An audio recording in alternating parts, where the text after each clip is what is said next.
Okay, so this one is wanting us to find GE.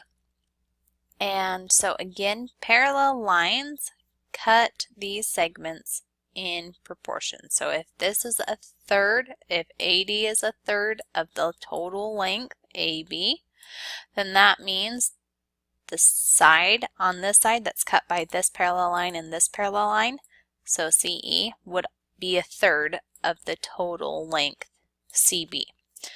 So with that in mind, we can first find out what that portion is, whether it's a third, if it's an 8, whatever that amount is.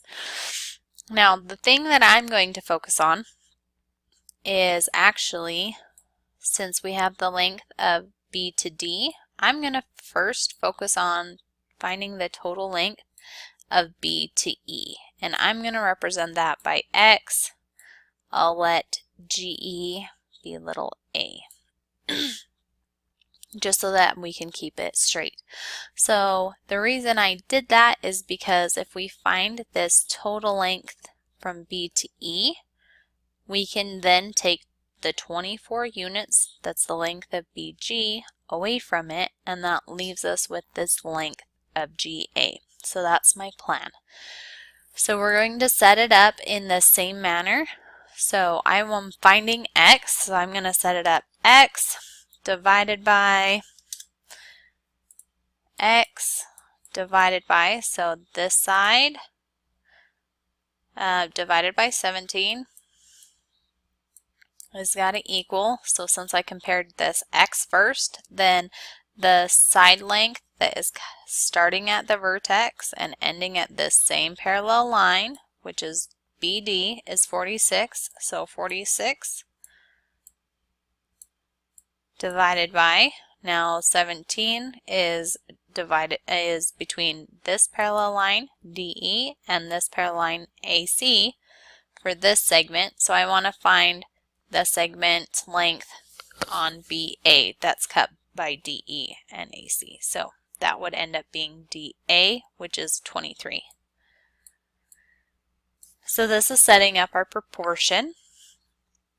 So X is being divided by 17, so let's multiply by 17 to both sides. So this reduces down to 1, so then we have X is equal to 46 divided by 23 times 17. Jump over to our calculator. So we have parentheses 46 divided by 23 multiplied by 17. 19.217.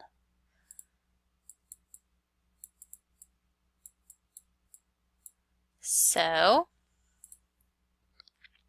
we know that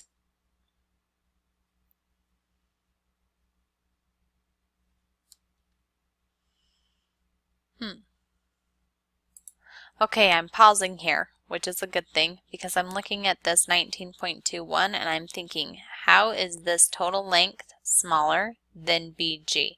24. I must have made a mistake. So if I go back to my calculator, I notice that I typed in 26 divided by 23. So let's retype that in. 46 divided by 23 multiplied by 17. That's going to equal 34. Now that makes more sense because this length BG is 24. So we know that BE is equal to BG plus GE. Right here, BE is equal to BG plus GE.